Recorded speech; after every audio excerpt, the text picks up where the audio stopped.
ଆଉ ଥରେ ମୁଁ ଆପଣମାନଙ୍କୁ ଆମ ଓଡ଼ିଆ ସବ ସ୍କୁଲ ପାଠରେ ସ୍ୱାଗତ କରୁଅଛି। ପ୍ରିୟ ଶ୍ରୋତା, ପ୍ରିୟ ଭାଇ, ପ୍ରିୟ ଭଉଣୀ, ପ୍ରିୟ ବନ୍ଧୁ, ମୁଁ ଆଶା କରୁଛି ଆମ ଓଡ଼ିଆ ସବ ସ୍କୁଲ ପାଠ ଆପଣମାନଙ୍କୁ ପସନ୍ଦ ଲାଗୁଥିବ। ଆମେ ପ୍ରତି ସପ୍ତାହରେ ଆମ ଏହି ଓଡ଼ିଆ ସବ ସ୍କୁଲ ପାଠ ଯାହା ଈଶ୍ୱରଙ୍କ ବିଷୟରେ ଆମେ ଶିଖୁଅଛୁ ସେଇଗୁଡ଼ାକ ଆପଣମାନଙ୍କୁ ଆଧ୍ୟାତ୍ମିକ ରୂପେ, ଶାରୀରିକ ରୂପେ, ମାନସିକ ରୂପେ ସାହାଯ୍ୟ କରୁଅଛି। ତାହେଲେ ଚାଲନ୍ତୁ ବିଳମ୍ବ ନ କରି ଆମ ଏହି ସପ୍ତାହର ପାଠ ଆମେ ଆରମ୍ଭ କରିବା। ଆଉ ଏହି ସପ୍ତାହର ପାଠ ହେଉଛି ଶିଷ୍ୟ ଶିକ୍ଷାଦାନ ଭାଗ 2। ଶିଷ୍ୟ ଶିକ୍ଷାଦାନ ଭାଗ 2। ଭାଗ 1 ଗତ ସପ୍ତାହ ଆମେ ଆଲୋଚନା କରିଥିଲୁ। ତାହେଲେ ଚାଲନ୍ତୁ ଆଜି ଆମେ ଭାଗ 2 ଆଲୋଚନା କରିବା। ତାହା ପୂର୍ବେ ଚାଲନ୍ତୁ ଆମ ସ୍ୱର୍ଣୀୟ ପଦ ଦେଖିବା। ତା ପୂର୍ବେ ଆମେ ସେହି ସଦାପ୍ରଭୁ ପରମେଶ୍ୱରଙ୍କ ଠାରେ ପ୍ରାର୍ଥନା କରିବା। ହେ ଆମ୍ଭମାନଙ୍କ ସର୍ବଶକ୍ତି ସର୍ବଜ୍ଞାନୀ ପ୍ରେମର ସାଗର, ଦୟାମୟ ଅନ୍ତର୍ଜମୀ ଅନୁଗ୍ରହ ପରମ ପିତା, ଧନ୍ୟବାଦ ଅର୍ପଣ କରୁଅଛୁ।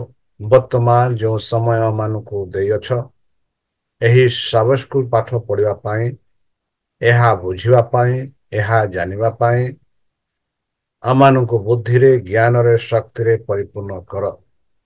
ଆମ ପାପ ସବୁ ତୁମ ସେହି ବହୁମୂଲ୍ୟ ରକ୍ତରେ ପରିଷ୍କାର ରୂପେ ଧୋଇ ଦିଅ।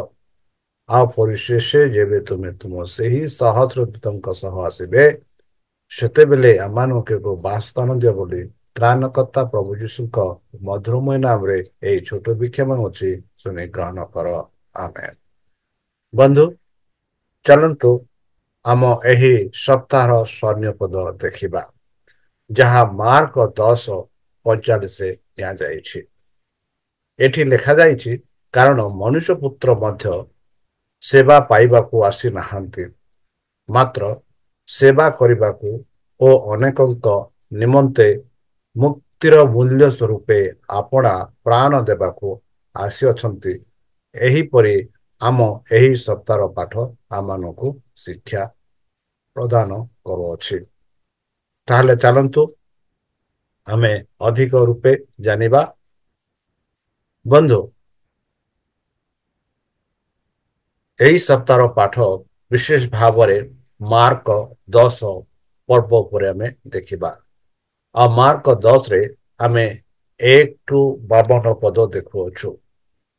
ଆଉ ଏହାକୁ ଆମେ ଅନ୍ତର୍ଭୁକ୍ତ କରିବା ଆଉ ଯୀଶୁଙ୍କ ବିଷୟରେ ଆଉ ଶିଷ୍ୟଙ୍କ ବିଷୟରେ ଆଉ କିପରି କୃଷ ପାଇଁ ଯୀଶୁ ପ୍ରସ୍ତୁତି ନିଜକୁ କରୁଛନ୍ତି ତାହା ବିଷୟରେ ଆମେ ଏହି ସପ୍ତାହରେ ଆମେ ଶିକ୍ଷା ଲାଭ କରିବା। ଆଉ ଏହି ଅଧ୍ୟାୟରେ ପ୍ରାୟ ଅଧା ଭାଗ ଶିଷ୍ୟମାନଙ୍କ ବିଷୟରେ ଏବଂ ଅବଶିଷ୍ଟ ଶିଷ୍ୟଙ୍କ ପାଇଁ ଗୁରୁତ୍ୱପୂର୍ଣ୍ଣ ପ୍ରସଙ୍ଗ ଗୁଡ଼ିକ ବିଷୟରେ ଆଲୋଚନା କରିବା। ଆଉ ଯୀଶୁଙ୍କ ସହିତ କଥାବାର୍ତ୍ତା କରୁଥିବା ଅନ୍ୟାନ୍ୟ ଲୋକଙ୍କ ମାନଙ୍କ ଦୃଷ୍ଟିକୋଣରୁ ବର୍ଣ୍ଣନା କିପରି କରାଯାଇଛି ସେହି ବିଷୟରେ ଆମେ ଆଲୋଚନା କରିବା। ଯେପରିକି ଫାରିସୀ ମାନେ ଯୀଶୁ ପାଖକୁ ଆସି ତାଙ୍କ ସହ ଛାଡ଼ପତ୍ର ପ୍ରସଙ୍ଗରେ ଯୁକ୍ତିତର୍କ କରିଥିଲେ। ଆଉ ଯୀଶୁ ପ୍ରଭୁ କିପରି ପିତା ମାତା ମାନେ ଯୀଶୁଙ୍କ ଆଶୀର୍ବାଦ ପାଇଁ ସେମାନଙ୍କ ପିଲାମାନଙ୍କୁ ଆଣିଥିଲେ। ଆଉ ଜଣେ ଧନୀ ଲୋକ ଅନନ୍ତ ଜୀବନ ବିଷୟରେ ପଚାରି ଥିଲେ ଆଉ ଜଣେ ଅନ୍ଧ ଲୋକ ଦୃଷ୍ଟି ମାଗିଥିଲେ। ଆଉ ଏହି ବିଷୟରେ ଆମେ ମାର୍କ 10 ପର୍ବରେ ଆମେ ଦେଖିବା। ତାହେଲେ ଚାଲନ୍ତୁ ଯେପରିକି ମାର୍କ 10:1-12, ଯେପରିକି ବିବାହ ପାଇଁ ଈଶ୍ୱରଙ୍କର ଯୋଜନା। ବିବାହ ପାଇଁ ଈଶ୍ୱରଙ୍କ ଯୋଜନା। ଯଦି ଆମେ ମାର୍କ 10:1-12, ଆଦି ପୁସ୍ତକ 1-1:27 ଆଉ ଆଦି ପୁସ୍ତକ 2:24 ପଢିବା, ସେଠି ଆମେ ସ୍ପଷ୍ଟ ରୂପେ ଦେଖୁଅଛୁ। ଚାଲନ୍ତୁ ସେହି ପଦ ଗୁଡାକ ଆମେ ପଢିବା। ଆଦି ପୁସ୍ତକ 10:1 ସରି ମାର୍କ 10:1-12। ଏକରେ ସେ କହନ୍ତି ସେହି ସ୍ଥାନରୁ ପ୍ରସ୍ଥାନ କରି ଯହୂଦା ସୀମା ଓ ଜର୍ଦ୍ଦନର ପର ପାଲିକି ଆସିଲେ। କିଏ ଆସିଲେ? ଯୀଶୁ ଆସିଲେ। ଆଉ ଲୋକ ସମୂହ ପୁନର୍ବାର ତାହାଙ୍କ ନିକଟରେ ଏକତ୍ରିତ ହୁଅନ୍ତେ। ଲୋକ ସମୂହ ପୁନର୍ବାର ତାଙ୍କ ନିକଟଠାରେ ଏକତ୍ର ହୁଅନ୍ତି ବୋଲି ପଦ 1ରେ କହୁଅଛି। ଆଉ ସେ ନିଜ ରୀତି ଅନୁସାରେ ସେମାନଙ୍କୁ ପୁଣି ଶିକ୍ଷା ଦେବାକୁ ଲାଗିଲେ। ଯେପରି ଶିକ୍ଷା ଦେଉଥିଲେ ସେହିପରି ସେ ରୀତି ଅନୁସାରେ ସେ ଶିକ୍ଷା ଦେଲେ ବୋଲି ଆମେ ଦେଖୁଛୁ। ତାପରେ ଦ୍ୱିତୀୟ ପଦରେ ଆମେ ଦେଖୁଛୁ, ଇତିମଧ୍ୟରେ ଏହି ସମୟରେ ଫାରୁସୀମାନେ ତାହାଙ୍କ ନିକଟକୁ ଆସି ତାହାଙ୍କୁ ପରୀକ୍ଷା କରି ପଚାରିଲେ। କିଏ? ଫାରୁସୀମାନେ ଆସି ତାହାଙ୍କ ପାଖକୁ ଆସି ପରୀକ୍ଷା କରିବା ପାଇଁ ତାହାଙ୍କୁ ପଚାରିଲେ। କଣ ପଚାରିଲେ? ଆପଣ ସ୍ତ୍ରୀ କି ପରିତ୍ୟାଗ କରିବା କଣ ପୁରୁଷ ପକ୍ଷରେ ନ୍ୟାୟ ସଙ୍ଗତ? କଣ ପଚାରିଲେ? ଆପଣା ସ୍ତ୍ରୀ କି ପରିତ୍ୟାଗ କରିବା କଣ ପୁରୁଷ ପକ୍ଷରେ ନ୍ୟାୟ ସଙ୍ଗତ? ଏହା ଗୋଟିଏ ପ୍ରଶ୍ନ ଥିଲା, ଯାହା ଯୀଶୁ ପ୍ରଭୁଙ୍କୁ ସେମାନେ ପ୍ରଶ୍ନ କରିଥିଲେ। ଆଉ ଯୀଶୁ ପ୍ରଭୁ ଏହାର ଉତ୍ତର ଏହିପରି ଦେଲେ, ଯାହା ଆମେ 3 ପଦରେ ପାଉଅଛୁ। ଯୀଶୁ ସେମାନଙ୍କୁ ଉତ୍ତର ଦେଲେ, ମୋଶା ତୁମାନଙ୍କୁ କି ଆଜ୍ଞା ଦେଇଅଛନ୍ତି? ସେହିପରି ଯେପରି ସେ ଫାରୁସୀମାନେ ଯୀଶୁ ଖ୍ରୀଷ୍ଟଙ୍କୁ ପ୍ରଶ୍ନ ପଚାରିଲେ, ଯୀଶୁ ପ୍ରଭୁ ମଧ୍ୟ ସେମାନଙ୍କୁ ଗୋଟିଏ ପ୍ରଶ୍ନ ପଚାରିଲେ ଯେ ମୋଶା ତୁମାନଙ୍କୁ କି ଆଜ୍ଞା ଦେଇଛନ୍ତି?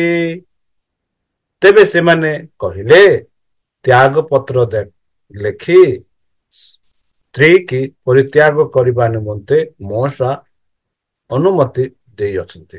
ସେମାନେ କଣ କହିଲେ? ଯଦି କୌଣସି ସ୍ତ୍ରୀ କିଛି ଭୁଲ କାମ କରେ ବା ବ୍ୟଭିଚାର କରେ, ତେବେ ସେହି ସଦାପ୍ରଭୁ ପରମେଶ୍ୱର ମୋଶାଙ୍କ ଦ୍ୱାରା ଆମମାନଙ୍କୁ ଏହିପରି କହିଥିଲେ ଯେ ସେହି ସ୍ତ୍ରୀକୁ ତ୍ୟାଗ ପତ୍ର ଲେଖି ଆଉ ପରିତ୍ୟାଗ କରିବା ନିମନ୍ତେ ସେ ଆମମାନଙ୍କୁ କହିଛନ୍ତି ବୋଲି ଏହି ଫାରୁସୀ ଆଉ ଶାସ୍ତ୍ରୀ ମାନେ ଯୀଶୁକୁ ଜବାବ ଦେଲେ। ସେତେବେଳେ ଯୀଶୁ ସେମାନଙ୍କୁ କହିଲେ, ତୁମାନଙ୍କ ହୃଦୟର କଠିନତା ଦେଖି ସେ ତୁମାନଙ୍କ ନିମନ୍ତେ ଏହି ଆଜ୍ଞା ଲିପିବଦ୍ଧ କରିଅଛନ୍ତି।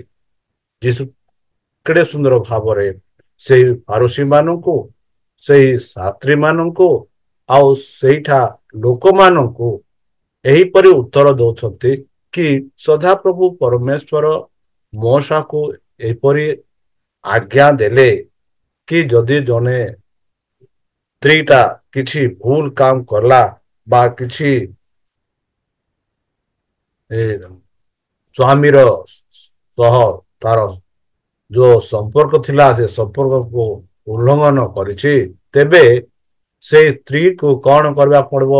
ତାକୁ ତ୍ୟାଗ ପତ୍ର ଲେଖି ସ୍ତ୍ରୀକୁ ପରିତ୍ୟାଗ କରିବା ନିମନ୍ତେ ମୋଶା ଅନୁମତି ଦେଲେ ବୋଲି ସେମାନେ କହିଲେ। ଆଉ କାହିଁକି ସେମାନଙ୍କୁ ଏପରି କହିଲେ? ଯେହେତୁ ଯୀଶୁ ସେମାନଙ୍କୁ କହିଲେ, ତୁମର ହୃଦୟ କଠିନତା ଦେଖି ତୁମାନଙ୍କ ନିମନ୍ତେ ଏହି ଆଜ୍ଞା ଲିପିବଦ୍ଧ କରିଅଛନ୍ତି ବୋଲି ସେ କହିଲେ। କିନ୍ତୁ ସୃଷ୍ଟିର ଆରମ୍ଭର ସେ ସେମାନଙ୍କୁ ପୁରୁଷ ସ୍ତ୍ରୀ କରି ସୃଷ୍ଟି କଲେ। ଯୀଶୁ କଣ କହିଲେ? ଯେବେ ଏହି ପୃଥିବୀ ସୃଷ୍ଟି କଲେ, ଆଉ ସେହି ସମୟରେ ସମସ୍ତ ସୃଷ୍ଟି ସହ ମନୁଷ୍ୟ ଜାତିକୁ ପୁରୁଷ ଆଉ ସ୍ତ୍ରୀ କରି ସୃଷ୍ଟି କଲେ ବୋଲି ସେ କହିଲେ। ଆଉ ଏଇ ଯେହେତୁ ସଦାପ୍ରଭୁ ପରମେଶ୍ୱର ପୁରୁଷ ଓ ସ୍ତ୍ରୀ କରି ସୃଷ୍ଟି କଲେ, ଆଉ ଏହି କାରଣରୁ ପୁରୁଷ ଆପଣା ପିତାମାତାକୁ ପରିତ୍ୟାଗ କରିବ ଆଉ ସେ ଦୁହେଁ ଏକାଙ୍କ ହେବେ ବୋଲି ଯୀଶୁ ସେମାନଙ୍କୁ ଉତ୍ତର ଦେଲେ। ଏଣୁ ସେମାନେ ଆଉ ଦୁଇ ନୁହନ୍ତି କିନ୍ତୁ ଏକାଙ୍କ ଅଟନ୍ତି ବୋଲି ଯୀଶୁ ସେମାନଙ୍କୁ ଜବାବ ଦେଲେ। ଅତଏବ ଯାହା ଈଶ୍ୱର ଯାହା ସଂଯୁକ୍ତ କରି ଅଛନ୍ତି ମନୁଷ୍ୟ ତାହା ବିଚ୍ଛିନ୍ନ ନ କରୁ। ପରେ ଶିଷ୍ୟମାନେ ଘରେ ତାହାକୁ ଏ ବିଷୟରେ ପୁନର୍ବାର ପଚାରିବାକୁ ଲାଗିଲେ। ଦେଖନ୍ତୁ ବନ୍ଧୁ, କିପରି ଯୀଶୁ ସେହି ଶାସ୍ତ୍ରୀ ମାନଙ୍କୁ, ସେହି ଫାରସିସ ମାନଙ୍କୁ, ସେହି ସାଡୁସିସ ମାନଙ୍କୁ ଆଉ ଅନ୍ୟ ଲୋକ ଯେଉଁମାନେ ଏହି ପ୍ରଶ୍ନ କରିଥିଲେ ସେମାନଙ୍କୁ କିପରି ଈଶ୍ୱର ଯୀଶୁ ଖ୍ରୀଷ୍ଟ ଉତ୍ତର ଦେଲେ। ଯେପରିକି ଆମେ ସ୍ପଷ୍ଟ ଭାବରେ ଦେଖୁଅଛୁ କି ସୃଷ୍ଟି ସମୟରେ ସଦାପ୍ରଭୁ ପରମେଶ୍ୱର ପୁରୁଷ ଓ ସ୍ତ୍ରୀ କରି ସୃଷ୍ଟି କଲେ ଆଉ ସେମାନଙ୍କୁ ଏକା କଲେ। ଆଉ ଏହି କାରଣରୁ ପୁରୁଷ ସ୍ତ୍ରୀ ଯେବେ ସେମାନେ ଏକା ହୁଅନ୍ତି ସେମାନେ ଆପଣା ପିତାମାତା ମାନଙ୍କୁ ପରିତ୍ୟାଗ କରନ୍ତି ଆଉ ସେମାନେ ଏକା ଏକା ନୁହନ୍ତି ବରଂ ଦୁହେଁ ଏକାଙ୍ଗ ହେବେ ବୋଲି ପବିତ୍ର ଶାସ୍ତ୍ର ବାଇବଲ ମାନଙ୍କୁ କହୁଛି ଆଉ ଯୀଶୁ ବି କହିଲେ। ଏଣୁ ସେମାନେ ଆଉ ଦୁଇ ନୁହନ୍ତି କିନ୍ତୁ ଏକାଙ୍ଗ ଅଟନ୍ତି। ଅତଏବ ଈଶ୍ୱର ଯାହା ସଂଯୁକ୍ତ କରିଅଛନ୍ତି, ଯାହା ଈଶ୍ୱର ସଂଯୁକ୍ତ କରନ୍ତି ମନୁଷ୍ୟ ତାହା ବିଚ୍ଛିନ୍ନ ନ କରୁ ବୋଲି ଯୀଶୁ କହିଲେ।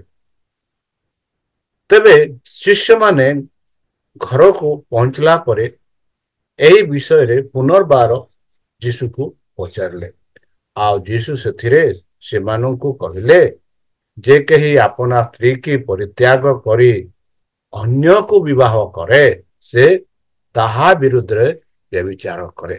ହଁ ବନ୍ଧୁ, ଆଜିକାଲି ଆମେ ଆମ ନିଜ ଆଖିରେ ଦେଖୁଅଛୁ କି ଛାଡ଼ପତ୍ର ଯାହା ଆମେ କହୁଅଛୁ, ଛାଡ଼ପତ୍ର ଦେଇ ପୁଣି ଅନ୍ୟ ସ୍ତ୍ରୀ ସହ ବାହା କରୁଛନ୍ତି ଆଉ ବେଳେ ବେଳେ ସ୍ତ୍ରୀ ରହିଲେ ମଧ୍ୟ ଅନ୍ୟ ସ୍ତ୍ରୀ ମାନଙ୍କ ପଛରେ ସେମାନେ ଯାଉଛନ୍ତି। ଆଉ ଏହା କରିବା ଦ୍ୱାରା ପବିତ୍ର ଶାସ୍ତ୍ର ଅନୁସାରେ ଏହା ଏକ ବ୍ୟଭିଚାର, ଏହା ଏକ ବ୍ୟଭିଚାର। ଆଉ ପବିତ୍ର ଶାସ୍ତ୍ରରେ ବି କୁହେ ଯଦି କୌଣସି ବ୍ୟକ୍ତି କୌଣସି ସ୍ତ୍ରୀ ଉପରେ ଏକ ବିଳାସ ଭାବରେ ଏକ ଆଶା ଉପରେ ବ୍ୟଭିଚାର କରିବା ନିମନ୍ତେ ଯଦି ସେଇ ଭାବନାରେ ସେଇ ଦୃଷ୍ଟି ସେ ଯଦି ସେଇ ସ୍ତ୍ରୀକୁ ଦେଖେ ତେବେ ସେ ବ୍ୟଭିଚାର କରିସାରିଛି ବୋଲି ବି ପବିତ୍ର ଶାସ୍ତ୍ର ବାଇବଲ କହୁଛି। ଆଉ ଯଦି ସ୍ତ୍ରୀ ଆପଣା ସ୍ୱାମୀ କି ପରିତ୍ୟାଗ କରି ଅନ୍ୟକୁ ବିବାହ କଲେ ତେବେ ସେ ବି ବ୍ୟଭିଚାର କରେ। ବନ୍ଧୁ, ଏହା ସ୍ପଷ୍ଟ ଭାବରେ ଯୀଶୁଙ୍କ ଠାରୁ ଆମେ ପାଉଅଛୁ। ଏହା ବିବାହର ଯୋଉ ସମ୍ପର୍କ, ବିବାହର ଯୋଉ ଯାହା କହନ୍ତି ଯୋଉ ସମ୍ବନ୍ଧ ବିଷୟରେ କୁହାଯାଉଛି ତାହା ଆମେ ବେଲେ ବେଲେ ଅବୁଝା ହୋଇଥାଉ। ମାତ୍ର ଯୀଶୁ ଖ୍ରୀଷ୍ଟ ସ୍ପଷ୍ଟ ରୂପରେ ବିବାହ ବିଷୟରେ କହିଲେ। ଏଥିଯୋଗୁଁ ଆମେ ପାଉଛୁ ଆଦି ପୁସ୍ତକ 1:27 ଅନନ୍ତର ପରମେଶ୍ୱର ଆପଣା ପ୍ରତିମୂର୍ତ୍ତିରେ ମଣିଷକୁ ସୃଷ୍ଟି କଲେ। ପରମେଶ୍ୱରଙ୍କ ପ୍ରତିମୂର୍ତ୍ତିରେ ସେ ତାହାକୁ ସୃଷ୍ଟି କଲେ, ପୁରୁଷ ଓ ସ୍ତ୍ରୀ କରି ସେ ସେମାନଙ୍କୁ ସୃଷ୍ଟି କଲେ। ବନ୍ଧୁ, ଅନନ୍ତର ପରମେଶ୍ୱର ଯେବେ ଏହି ପୃଥିବୀକୁ ସୃଷ୍ଟି କଲେ ସେ ତାହାଙ୍କ ପ୍ରତିମୂର୍ତ୍ତିରେ ମଣିଷକୁ ସୃଷ୍ଟି କଲେ। ଆଉ ମଣିଷକୁ ହିଁ ନୁହେଁ ସ୍ତ୍ରୀକୁ ବି ତାଙ୍କ ପ୍ରତିମୂର୍ତ୍ତିରେ ସୃଷ୍ଟି କଲେ ବୋଲି ଆମେ ଦେଖୁଅଛୁ। ଆଉ ଏଥି ନିମନ୍ତେ ଯାହା ଆଦି ପୁସ୍ତକ 2:24 ଆମେ ଦେଖୁ କି ଏଥି ନିମନ୍ତେ ମନୁଷ୍ୟ ଆପଣା ପିତାମାତାକୁ ଛାଡ଼ି ଆପଣା ଭାର୍ଯ୍ୟା ଠାରେ ଆସକ୍ତ ହେବ ଆଉ ସେମାନେ ସମସ୍ତେ ଏକାନ୍ତ ହେବେ।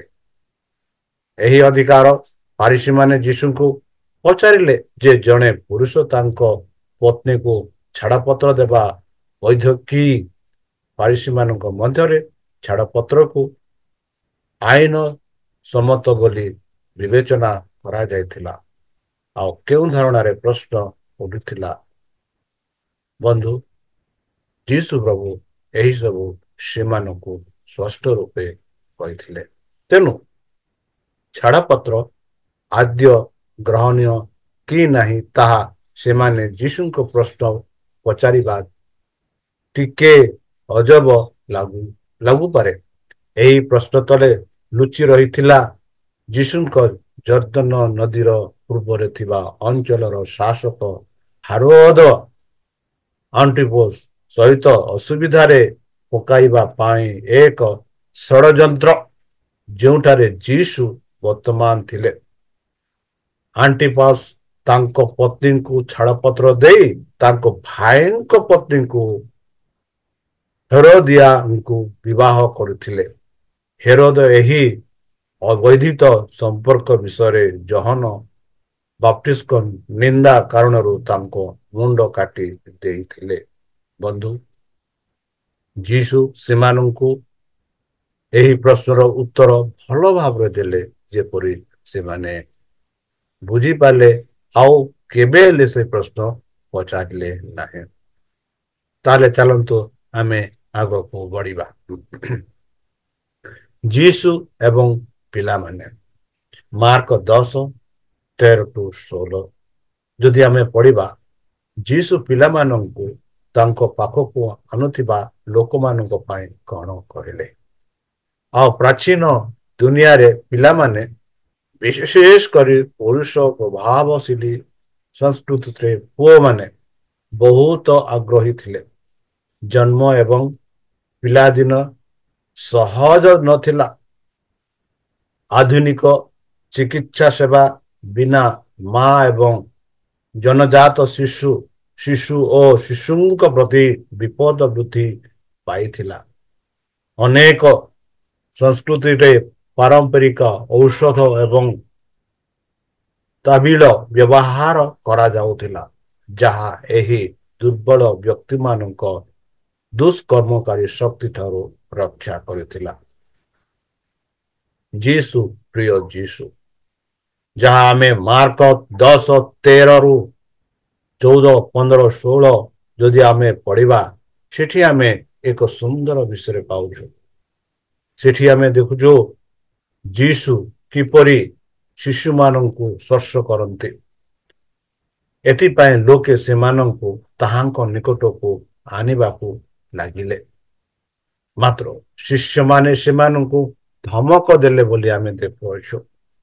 ଯେହେତୁ ଯୀଶୁ ଶିଶୁମାନଙ୍କୁ ଭଲ ପାଉଥିଲେ, ସେମାନଙ୍କୁ ସ୍ପର୍ଶ କରୁଥିଲେ, ସେମାନଙ୍କୁ ଆପଣା କୋଳ ଉପରକୁ ନଉଥିଲେ, ଆଉ ଏଥିପାଇଁ ଲୋକମାନେ ସେମାନଙ୍କ ନିକଟକୁ ଆଣିବାକୁ ଇଚ୍ଛୁକ ଥିଲେ। ମାତ୍ର ଆମେ ଏଠି ଦେଖୁଅଛୁ ଶିଷ୍ୟମାନେ ସେମାନଙ୍କୁ ଧମକ ଦେଲେ ବୋଲି। ଆଉ ଯୀଶୁ କଣ କହିଲେ? ଯୀଶୁ ତାହା ଦେଖି ବିରକ୍ତ ହୋଇ ସେମାନଙ୍କୁ କହିଲେ। ଯୀଶୁ ଯେବେ ଶିଷ୍ୟମାନେ ସେମାନଙ୍କୁ ଧମକ ଦେଉଥିଲେ, ଏହା ଯୀଶୁ ଦେଖି ବିରକ୍ତ ହେଲେ ବୋଲି ଆମେ ପାଉଛୁ। ଆଉ ଯୀଶୁ କହିଲେ, ଶିଶୁମାନଙ୍କ ମୋ ନିକଟକୁ ଆସିବାକୁ ଦିଅ।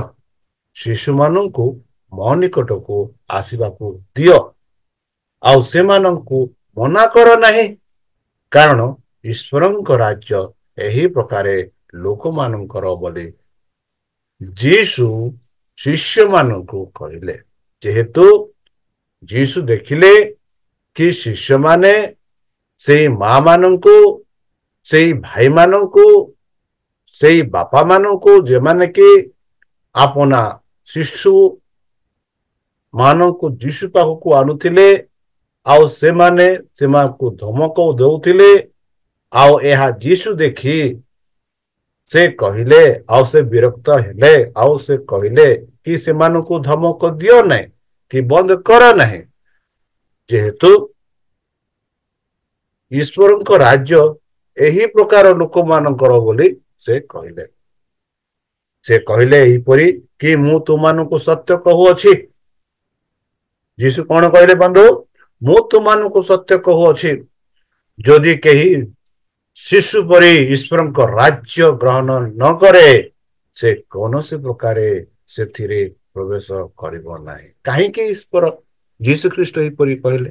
ବନ୍ଧୁ, ଶିଶୁ ଏକ ନିରୀହ, ସେ ସବୁ से भूल बा सठिक जाने नहीं जहाँ किछि करे ଯାହା ତା ମନରେ ଆସେ ଆଉ ଭଲ କାମ କରେ ଆଉ ତାଠାରେ କିଛି ଯେପରି ବଡ଼ ଲୋକମାନଙ୍କ ମଧ୍ୟରେ ହୃଦୟରେ ଖରାପ ଭାବନା ଥାଏ ସେହିପରି ସେମାନଙ୍କ ମନରେ ଭାବନା ନଥାଏ ଆଉ ସେଥିଯୋଗୁଁ ଯୀଶୁ ସେମାନଙ୍କୁ କହନ୍ତି କି ମୁଁ ତୁମମାନଙ୍କୁ ସତ୍ୟ କହୁଅଛି ଯେ କେହି ଶିଶୁ ପରି ଈଶ୍ୱରଙ୍କ ରାଜ୍ୟ ଗ୍ରହଣ ନ କରେ ସେ କୌଣସି ପ୍ରକାରେ ସେଥିରେ ସ୍ୱର୍ଗରାଜ୍ୟକୁ ପ୍ରବେଶ କରିପାରିବ ନାହିଁ ପୁଣି ସେ ସେମାନଙ୍କୁ କୋଳରେ ଘେନି ଓ ସେମାନଙ୍କ ଉପରେ ହାତ ଥୋଇ ସେମାନଙ୍କୁ ଆଶୀର୍ବାଦ କଲେ ବନ୍ଧୁ କେତେ ସୁନ୍ଦର ଯୀଶୁ ହଉଛନ୍ତି ଆମର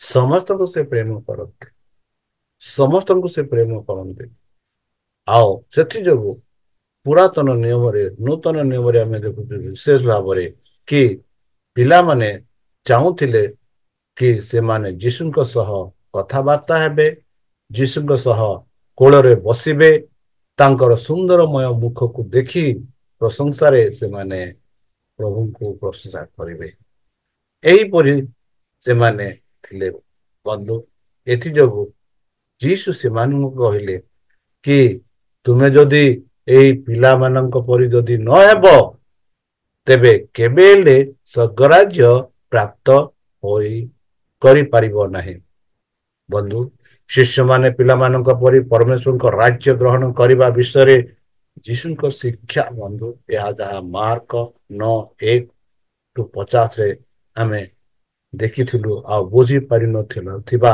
ପରି ମନେ ହୁଏ ଏହା ଆମେ ମାର୍କ 9:33-37 ଏବେ ଯେଉଁମାନେ ଯୀଶୁଙ୍କ ପାଖକୁ ପିଲାମାନଙ୍କ ଆଶୀର୍ବାଦ ପାଇଁ ଆଣିଥିଲେ ବୋଧ ହୁଏ ସେମାନେ ଭାବୁଥିଲେ ଯେ ଏବେ ସରଳ କାର୍ଯ୍ୟ ପାଇଁ ଯୀଶୁଙ୍କ ପାଖରେ ସମ୍ଭବ ରହିବ ନାହିଁ ଏହିପରି ସେମାନେ ଭାବିଲେ ଚାଲନ୍ତୁ ଆମେ ଆଗକୁ ବଢିବା ମଙ୍ଗଳବାର ଦିନ ଶ୍ରେଷ୍ଠ ନିବେଶ ମାର୍କ 10:17-31 ସେଠି ଯଦି ଆମେ ପଢିବା ବିଶ୍ୱାସ ଏବଂ ଶିଷ୍ୟତ୍ୱ ମୂଲ୍ୟ ବିଷୟରେ କଣ ଗୁରୁତ୍ୱପୂର୍ଣ୍ଣ ଶିକ୍ଷା ପ୍ରଦାନ ପାଇଛି ଆଉ ଧନୀ କିମ୍ବା ଗରିବ ସମସ୍ତଙ୍କ ପାଇଁ ଏଠାରେ ପ୍ରକାଶିତ ହୋଇଛି ଲୋକଟିର ଅଭିମୁଖ୍ୟ ଯୀଶୁଙ୍କ ପ୍ରତି ତାଙ୍କର ଆନ୍ତରିକତା ଏବଂ ସମ୍ମାନକୁ ସୂଚାଇଥାଏ ସେ ଦୌଡ଼ି ଆସନ୍ତି ତାଙ୍କ ଆଗରେ ଆଣ୍ଠୁ ବୁଲାଇ ପ୍ରତ୍ୟେକ ଆତ୍ମାର ଭାଗ୍ୟର କେନ୍ଦ୍ରବିନ୍ଦୁ ପ୍ରଶ୍ନ ପଚାରନ୍ତି ଅନନ୍ତର ପଚାରନ୍ତି ତାଙ୍କ ଆଗରେ ଆଣ୍ଠୁ ବୁଲାଇ ପ୍ରତ୍ୟେକ ଆତ୍ମାର ଭାଗ୍ୟର କେନ୍ଦ୍ରବିନ୍ଦୁ ପ୍ରଶ୍ନ ପଚାରନ୍ତି ଅନନ୍ତ ଜୀବନର ଉତ୍ତରାଧିକାରୀ ହେବା ପାଇଁ କଣ ଆବଶ୍ୟକତା ରହିଛି ଯୀଶୁ ଡେକାଲୋକର ଦ୍ୱିତୀୟ ସାରଣୀକୁ ଉଲ୍ଲେଖ କରି ପ୍ରତିକ୍ରିୟା ଦିଅନ୍ତି ଯେ ପୁଣି ସେହି ବ୍ୟକ୍ତି ଜଣକ ନିଜ ଆଦର୍ଶବାଦକୁ ଦେଖାଇ କହିଲେ ଯେ ସେ ଯୁବାବସ୍ଥାରୁ ମଧ୍ୟ ଏସବୁ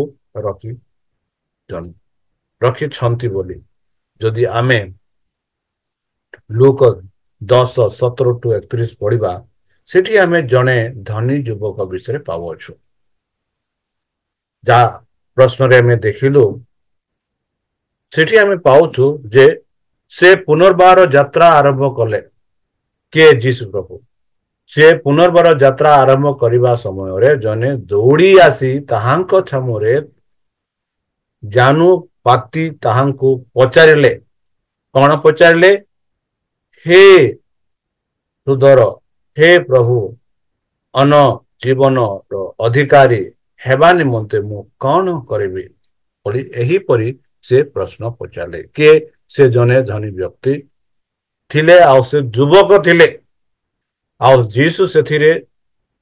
ଯୀଶୁ ତାଙ୍କୁ କହିଲେ ମୋତେ ସତ ବୋଲି କାହିଁକି କହୁଅଛ କଣ ବିନା ଅର୍ଥାତ୍ ଈଶ୍ୱରଙ୍କ ବିନା ଅନ୍ୟ କେହି ସତ୍ୟ ନୁହେଁ। ଆଜ୍ଞା ଗୁଡ଼ିକ ତ ତୁମେ ଜାଣ, ନରହତ୍ୟା କର ନାହିଁ, ବ୍ୟଭିଚାର କର ନାହିଁ, ଚୋରି କର ନାହିଁ, ମିଥ୍ୟା ସାକ୍ଷ୍ୟ ଦିଅ ନାହିଁ, ପ୍ରବଞ୍ଚନା କର ନାହିଁ, ଆପନା ପିତାମାତାକୁ ସମାଦର କର। ଏହି ଆଜ୍ଞା ସବୁ ତମେ ଜାଣିଛ। ଏହା ଜାଣି ମତେ କାହିଁକି କି ଭଲ ଗୁରୁ ବା ସତ୍ୟ ଗୁରୁ ବୋଲି ଡାକୁଛ ବୋଲି ସେ ସେହି ଯୁବକକୁ ଉତ୍ତର ଦେଲେ।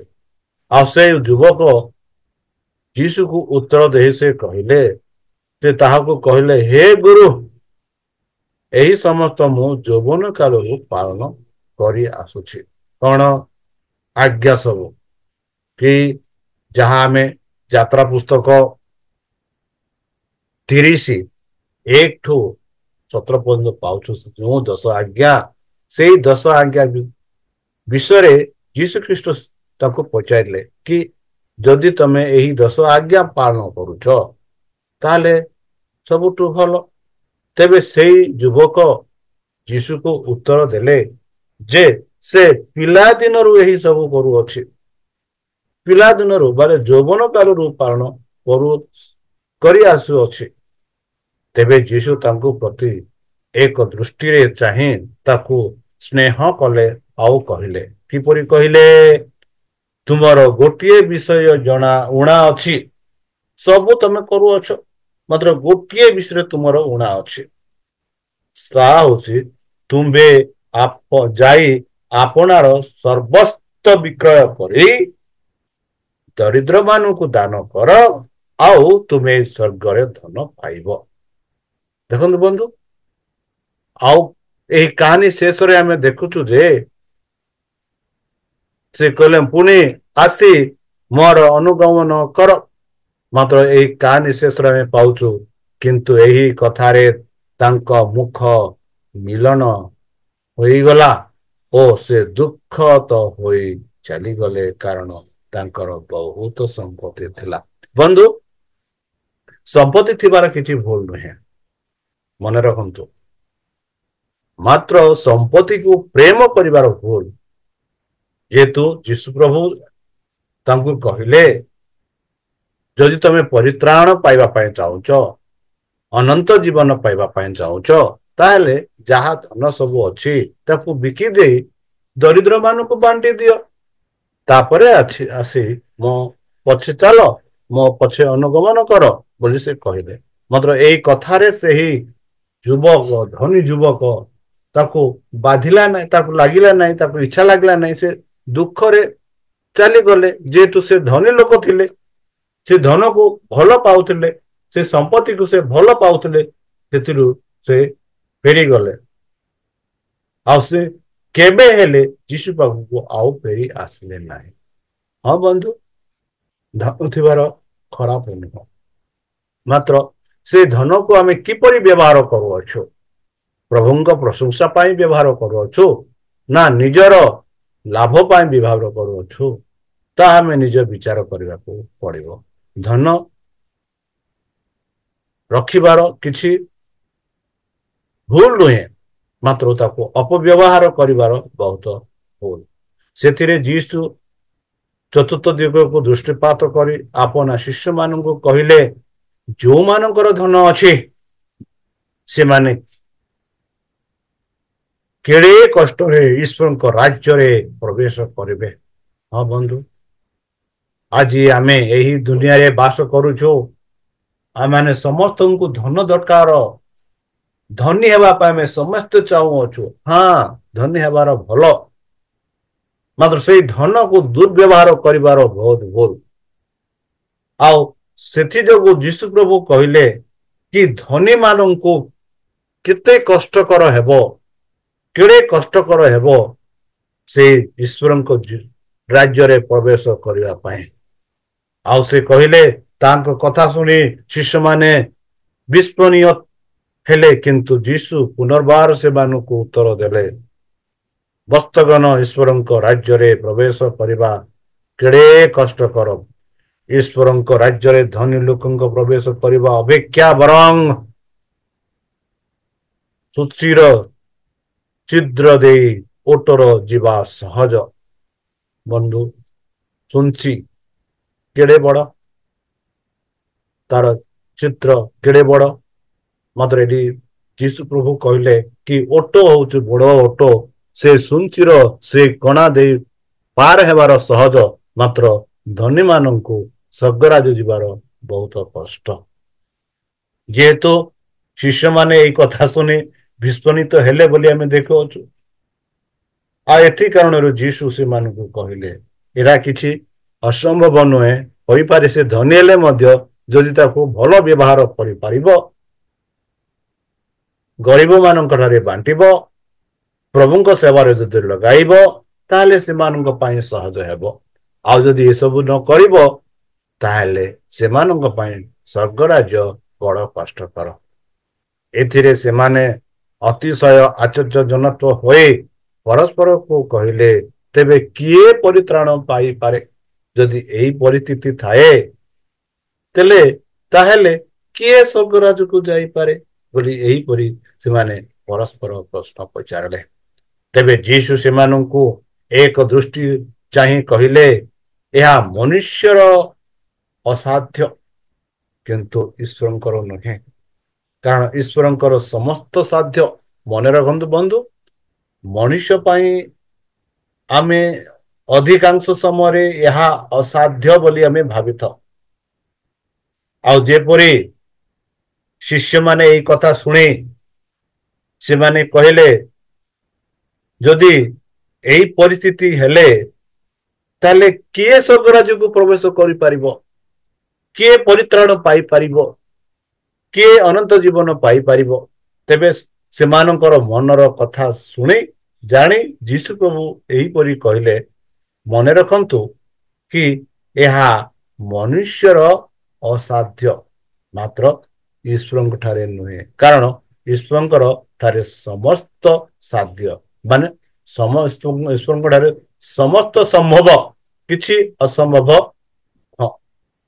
ତେବେ ପିତର ତାହାଙ୍କୁ କହିବାକୁ ଲାଗିଲେ, ଦେଖନ୍ତୁ ଆମେମାନେ ସମସ୍ତେ ପରିତ୍ୟାଗ କରି ଆପଣଙ୍କ ଅନୁଗାମୀ ହୋଇଅଛୁ।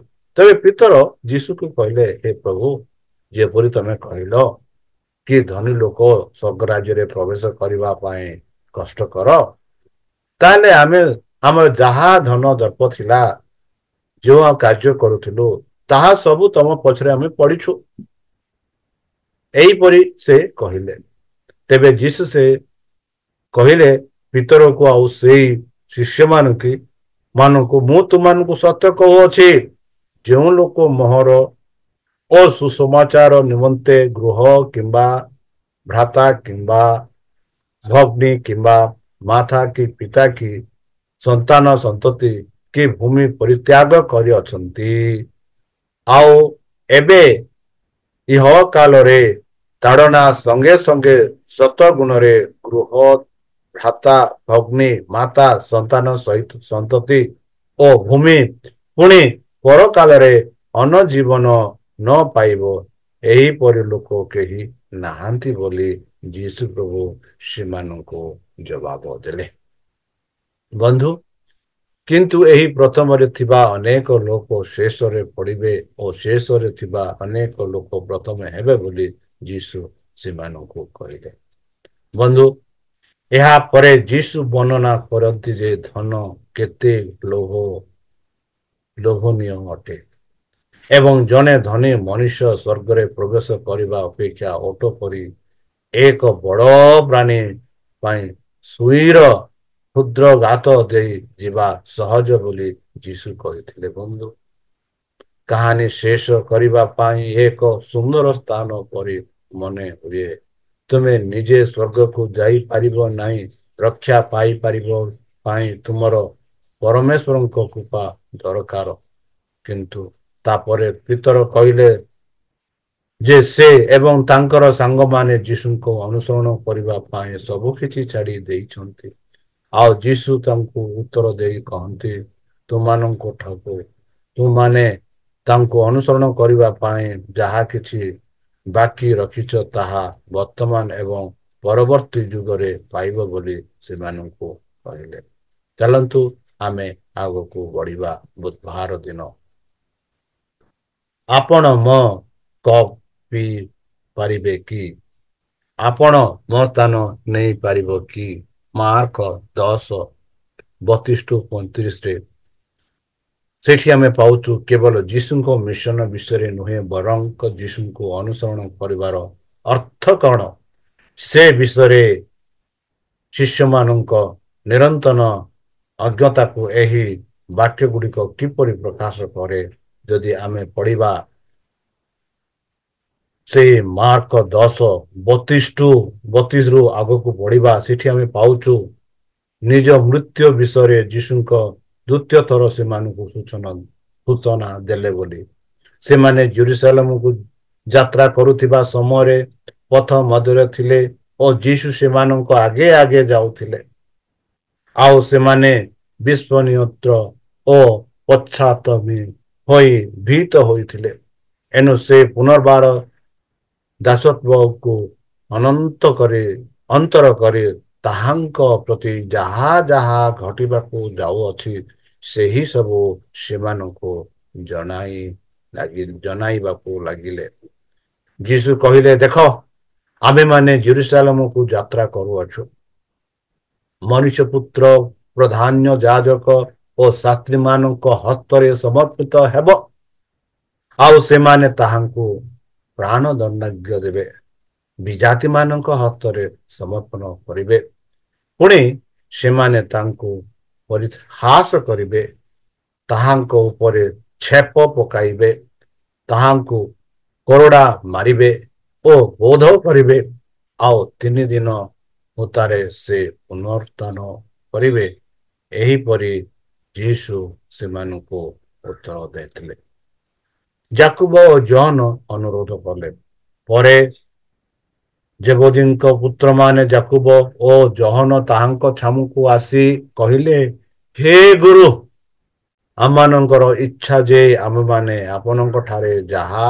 କିଛି ମାଗିବୁ ତାହା ଆମମାନଙ୍କ ପାଇଁ ଆପଣ କରନ୍ତୁ ତହୁଁ ଯୀଶୁ ସେମାନଙ୍କୁ ପଚାରିଲେ ମୁଁ ତୁମାନଙ୍କ ପାଇଁ କଣ କରିବି ବୋଲି ତୁମାନେ ଇଚ୍ଛା କରୁଅଛ ସେମାନେ ତାହାଙ୍କୁ କହିଲେ ଆପଣ ମହିମା ପ୍ରାପ୍ତ ହେଲେ ଯେପରି ଆମମାନଙ୍କ ମଧ୍ୟରୁ ଜଣେ ଆପଣଙ୍କ ଦକ୍ଷିଣ ପାର୍ଶ୍ୱରେ ଓ ଅନ୍ୟ ଜଣଙ୍କ ବାମ ପାର୍ଶ୍ୱରେ ବସି ଆମମାନଙ୍କୁ ଏହି ବର ଦିଅନ୍ତୁ ବୋଲି ସେମାନେ କହିଲେ କିନ୍ତୁ ସେମାନଙ୍କୁ ଯୀଶୁ କହିଲେ ତୁମାନେ କଣ ମାଗୁଅଛ ତାହା ଜାଣୁନାହଁ ମୁଁ ଯେପରି ଯେଉଁ ପାତ୍ରରେ ପାନ କରୁଅଛି ସେଥିରେ କି ତୁମାନେ ପାନ କରିପାର ବୋଲି ସେମାନଙ୍କୁ ପ୍ରଶ୍ନ କଲେ ଅବା ମୁଁ ଯେଉଁ ବାପ୍ତିସ୍ମରେ ବାପ୍ତିଜିତ ହେବାକୁ ଯାଉଅଛି ସେଥିରେ କି ତୁମାନେ ବାପ୍ତିଜିତ ହୋଇପାର ବୋଲି ସେମାନଙ୍କୁ ସେ ପ୍ରଶ୍ନ ପଚାରିଲେ ଆଉ ସେମାନେ କିପରି ଉତ୍ତର ଦେଲେ ବନ୍ଧୁ ସେମାନେ ତାହାଙ୍କୁ କହିଲେ ପାରୁ ହଁ କରିପାରୁ ବୋଲି ସେମାନେ ସହଜରେ ଜବାବ ଦେଇଦେଲେ ଆଉ ଯୀଶୁ ସେମାନଙ୍କୁ କହିଲେ ମୁଁ ଯେଉଁ ପାତ୍ରରେ ପାନ କରୁଅଛି ତୁମାନେ ସେଥିରେ ପାନ କରିପାରିବ ପୁଣି ମୁଁ ଯେଉଁ ବାପ୍ତିସ୍ମରେ ବାପ୍ତିଜିତ ହେଉଅଛି ତୁମାନେ ସେଥିରେ ବାପ୍ତିଜିତ ହେବ କିନ୍ତୁ ମୋର ଦକ୍ଷିଣ ଅବା ବାମ ପାର୍ଶ୍ୱରେ ବସିବାକୁ ଦେବା ମୋର ଅଧିକାର ବିଷୟ ନୁହେଁ ବରଂ ଯେଉଁମାନଙ୍କ ନିମନ୍ତେ ସ୍ଥାନ ପ୍ରସ୍ତୁତ କରାଯାଇଅଛି ସେମାନେ ହିଁ ବସିବେ ବୋଲି ଯୀଶୁ ଜୋହନ ଆଉ ତାର ଭାଇମାନଙ୍କୁ ଜବାବ ଦେଲେ ଅନ୍ୟ 10 ଜଣ ଏହା ଶୁଣି ଯାକୁବ ଓ ଜୋହନଙ୍କ ଉପରେ ବିରକ୍ତ ହେବାକୁ ଲାଗିଲେ ସେଥିରେ ଯୀଶୁ ସେମାନଙ୍କୁ ପାଖକୁ ଡାକି କହିଲେ ଯେଉଁମାନେ ବିଜାତି ମାନଙ୍କର ଶାସନକର୍ତ୍ତା ରୂପେ ଗଣିତ ସେମାନେ ସେମାନଙ୍କ ଉପରେ ପ୍ରଭୁତ୍ୱ କରନ୍ତି ଓ ସେମାନଙ୍କର ମହାନ ବ୍ୟକ୍ତି ମାନେ ସେମାନଙ୍କ ଉପରେ କର୍ତ୍ତୃତ୍ୱ କରନ୍ତି ଏହା ତୁମମାନେ ଜାଣ କିନ୍ତୁ ତୁମମାନଙ୍କ ମଧ୍ୟରେ ସେ ପ୍ରକାର ନୁହେଁ ମାତ୍ର ତୁମମାନଙ୍କ ମଧ୍ୟରେ ଯେ କେହି ମହାନ ହେବାକୁ ଇଚ୍ଛା କରେ ସେ ତୁମମାନଙ୍କର ସେବକ ହେଲେ ହେଉ ପୁଣି ତୁମାନଙ୍କ ମଧ୍ୟରେ ଯେ କେହି ପ୍ରଧାନ ହେବାକୁ ଇଚ୍ଛା କରେ ସେ ସମସ୍ତଙ୍କର ଦାସ ହେଉ ବୋଲି ଯୀଶୁ ସେମାନଙ୍କୁ କହିଲେ ବନ୍ଧୁ। କାରଣ ମଣିଷ ପୁତ୍ର ମଧ୍ୟ ସେବା ପାଇବାକୁ ଆସିନାହାନ୍ତି, ମାତ୍ର ସେବା କରିବାକୁ ଓ ଅନେକଙ୍କ ନିମନ୍ତେ ମୁକ୍ତିର ମୂଲ୍ୟ ସ୍ୱରୂପେ ଆପଣା ପ୍ରାଣ ଦେବାକୁ ଆସିଅଛନ୍ତି ବୋଲି ସେ କହିଲେ। ଯୀଶୁ ଯାକୁବ ଓ ଜହନଙ୍କ ପ୍ରଶ୍ନ ଯୀଶୁଙ୍କ ନିକଟକୁ ଏକ ବ୍ୟକ୍ତିଗତ ଅନୁରୋଧ ନେଇ ଆସୁଥିବା ବେଳେ ଏହା ହିଁ କରନ୍ତି। ଯୀଶୁ ସଠିକ ଭାବରେ ଅଧିକ ନିର୍ଦ୍ଦିଷ୍ଟ କଥା ପଚାରିଛନ୍ତି ଏବଂ ସେମାନେ ଉତ୍ତର ଦିଅନ୍ତି ଯେ ସେମାନେ ତାଙ୍କ ମହିମାରେ ତାଙ୍କ ଡାହାଣ ଏବଂ ବାମରେ ବସିବାକୁ ଚାହାନ୍ତି। ସେମାନଙ୍କ ଅନୁରୋଧ ତାଙ୍କ ଆଗ୍ରହ ଥିଲା, କିନ୍ତୁ ଏହି ଦୁଇ ଜନ ଯୀଶୁଙ୍କ ସେବା ପାଇଁ ନିଜକୁ ଉତ୍ସର୍ଗ କରିଛନ୍ତି ଏବଂ ସେମାନଙ୍କର ଇଚ୍ଛା ସମ୍ଭବତା ସମ୍ପୂର୍ଣ୍ଣ ସ୍ୱାର୍ଥପର ପ୍ରତୀତିରେ ହୋଇଥାଏ। ହଁ ବନ୍ଧୁ, ବେଳେ ବେଳେ ଆମେ ସ୍ୱାର୍ଥପର ହୋଇଥାଉ ଯେପରିକି ଜହନ ଯାକୁବ ହୋଇଥିଲେ। ତାହେଲେ ଚାଲନ୍ତୁ ଆମେ ଆଗକୁ ଯିବା।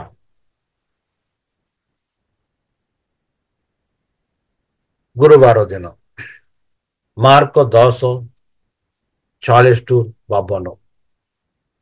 ତୁମେ ଚାହୁଁଛ ମୁଁ ତୁମ ପାଇଁ କଣ କରିବି? ବନ୍ଧୁ, ଯୀଶୁଙ୍କ ବିୟୋଗରେ ବାର୍ତିମୟ କିପରି ପ୍ରତିକ୍ରିୟା ପ୍ରକାଶ କରିଥିଲେ? ବାର୍ତିମୟ ଅନ୍ଧାର ଅନ୍ଧର ସୁସସ୍ତା, ଯାହାକି 46 ପଦରେ 47 ପଦରେ ଟୁ 52 ପର୍ଯ୍ୟନ୍ତ ଆମେ ଦେଖୁଅଛୁ। ପରେ ସେମାନେ ଜିରିହୋରେ ଉପସ୍ଥିତି ହେଲେ, ଆଉ ସେ ଆପଣା ଶିଷ୍ୟ ସମୂହ ଓ ବହୁ ସଂଖ୍ୟକ ଲୋକ ସହିତ ଜିରୋହରୁ ପ୍ରସ୍ଥାନ କରିବା ସମୟରେ ଟିମାୟର ପୁତ୍ର ବାର୍ଟିମୟ ନାମକ ଜଣେ ଅନ୍ଧ ଭିକ୍ଷୁକ ପଥ ପାର୍ଶ୍ୱରେ ବସିଥିଲେ। ସେ ଜଣେ ନାଜରତୀୟ ଯୀଶୁ। ଏହା ଶୁଣି ସେ ଉଚ୍ଚ ସ୍ୱରରେ କହିବାକୁ ଲାଗିଲେ, ହେ ଦାଉଦର ସନ୍ତାନ ଯୀଶୁ, ମତେ ଦୟା କରନ୍ତୁ। ଏଥିରେ ଅନେକ ଲୋକ ତାହାଙ୍କୁ ତୁନି ରହିବାକୁ ଧମକ ଦେଲେ ଲାଗିଲେ, କିନ୍ତୁ ସେ ଆହୁରି ଅଧିକ ଉଚ୍ଚରେ କହିବାକୁ ଲାଗିଲା, ହେ ଦାଉଦର ସନ୍ତାନ, ମତେ ଦୟା କରନ୍ତୁ ବୋଲି ସେ ଉଚ୍ଚ ସ୍ୱରରେ ଡାକିଲେ। ଆଉ ସେଥିରେ ଯୀଶୁ ଠିଆ ହୋଇ କହିଲେ, ତାହାକୁ ଡାକ। ସେମାନେ ସେହି ଅନ୍ଧ ଲୋକଟିକୁ ଡାକି ଆଣିଲେ ଆଉ କହିଲେ, ସାହସ ଧର, ଉଠ, ସେ ତୁମକୁ ଡାକୁ ଅଛନ୍ତି। ଏହିପରି ସେମାନେ କହିଲେ। ତହିଁରେ ସେ ଆପଣା ଚାଦର ଫୋପାଡ଼ି ଦେଇ ଉଠି ଯୀଶୁଙ୍କ ନିକଟକୁ ଆସିଲେ। ଆଉ ଯୀଶୁ ତାହାକୁ ଉତ୍ତର ଦେଲେ, ମୁଁ ତୁମ ପାଇଁ କଣ କରିବି ବୋଲି ତୁମେ ଇଚ୍ଛା କରୁଅଛ? ତେବେ ସେ ଅନ୍ଧ ଲୋକଟି ତାହାକୁ କହିଲେ, ହେ ଗୁରୁ, ମୁଁ ଯେପରି ଦୃଷ୍ଟି ପାଏ ଏହା ମୋର ଇଚ୍ଛା ବୋଲି ସେ କହିଲେ। ତେବେ ଯୀଶୁ ତାହାକୁ କହିଲେ, ଯାଅ, ତୁମର ବିଶ୍ୱାସ ତୁମକୁ ସୁସ୍ଥ କରିଅଛି। ତତ୍କ୍ଷଣ ସେ ଦୃଷ୍ଟି ପାଇ ପଥରେ ତାହାଙ୍କ ପଛେ ପଛେ ଚାଲିବାକୁ ଲାଗିଲେ। କିଛି ବ୍ୟତିକ୍ରମ ବ୍ୟକ୍ତି ମାର୍କର ସୁସମାଚାରରେ ଏପର୍ଯ୍ୟନ୍ତ ଯୀଶୁ ଲୋକମାନଙ୍କୁ ତାଙ୍କ ଚମତ୍କାର ବିଷୟରେ ଏବଂ ସେ କିଏ ସେ ବିଷୟରେ ଚୁପ୍ ରହିବାକୁ କହୁଛନ୍ତି। ଏହି ବିବରଣୀରେ ଯେତେବେଳେ ସେ ଜିରିହୋଙ୍କ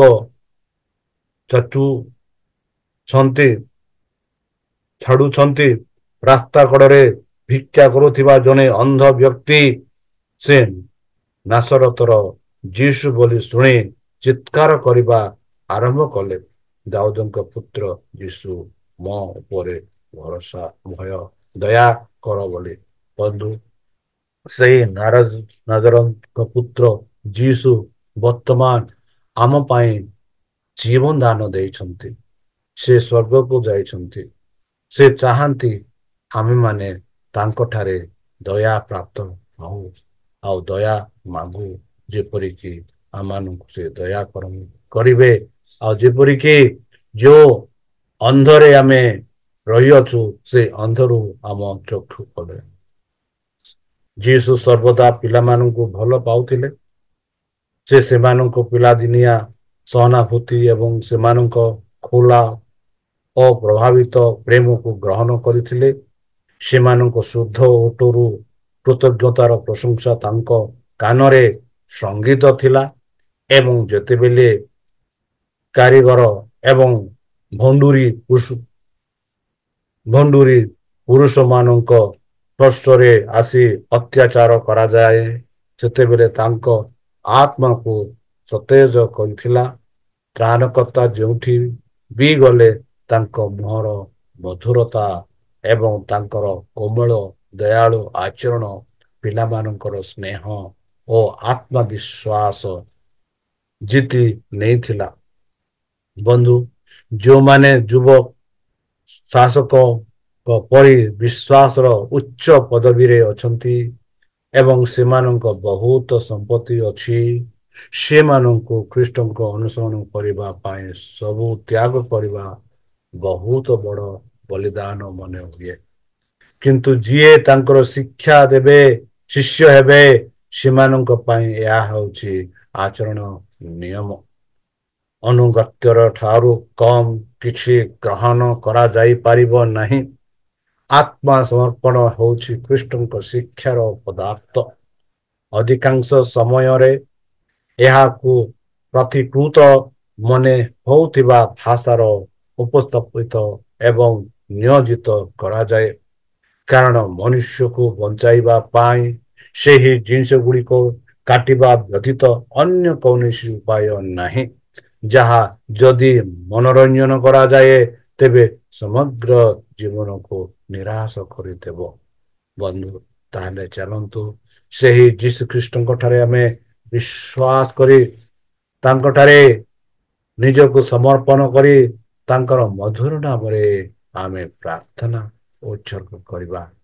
ଯେହେତୁ ସେହି ପ୍ରଭୁ ହିଁ ଆମମାନଙ୍କୁ ଅନନ୍ତ ଜୀବନ ଦେଇପାରିବ। ତାହେଲେ ବନ୍ଧୁ, ଚାଲନ୍ତୁ ସେହି ସଦାପ୍ରଭୁଙ୍କ ନାମରେ ଆମେ ପ୍ରାର୍ଥନା କରିବା। ହେ ଆମ୍ଭମାନଙ୍କ ସର୍ବଶକ୍ତି ସର୍ବଜ୍ଞାନୀ ପ୍ରେମର ସାଗର, ଦୟାମୟ ଅନ୍ତର୍ଜମୀ ଅନୁଗ୍ରହ ପରମ ପିତା, ଧନ୍ୟବାଦ ଅର୍ପଣ କରୁଅଛୁ। ବର୍ତ୍ତମାନ ଯେଉଁ ସମୟ ଆମମାନଙ୍କୁ ଦେଇଥିଲ ସେହି ସାବାତ ସ୍କୁଲ ପାଠ ପଢିବା ପାଇଁ, ଏହା ବୁଝିବା ପାଇଁ ଆମମାନଙ୍କୁ ବୁଦ୍ଧିରେ, ଜ୍ଞାନରେ, ଶକ୍ତିରେ ପରିପୂର୍ଣ୍ଣ କର ଆଉ ପବିତ୍ର ଆତ୍ମା ଦ୍ୱାରା ପରିଚାଳନା କର। ପରିଶେଷେ ଆମ ପାପ ସବୁ ତୁମ ସେହି ବହୁମୂଲ୍ୟ ରକ୍ତରେ ପରିଷ୍କାର ରୂପେ ଧୋଇ ଦିଅ। ଆଉ ଯେବେ ତୁମେ ତୁମ ସେହି ସହସ୍ର ଦୂତଙ୍କ ସହ ଆସିବେ, ସେତେବେଳେ ଆମମାନଙ୍କୁ ଏକ ବାସସ୍ଥାନ ଦିଅ ବୋଲି ତ୍ରାଣକର୍ତ୍ତା ଯୀଶୁଙ୍କ ନାମରେ ଏହି ଛୋଟ ବିକ୍ଷମ ଶୁଣି ଗ୍ରହଣ କର। ଆମେନ୍।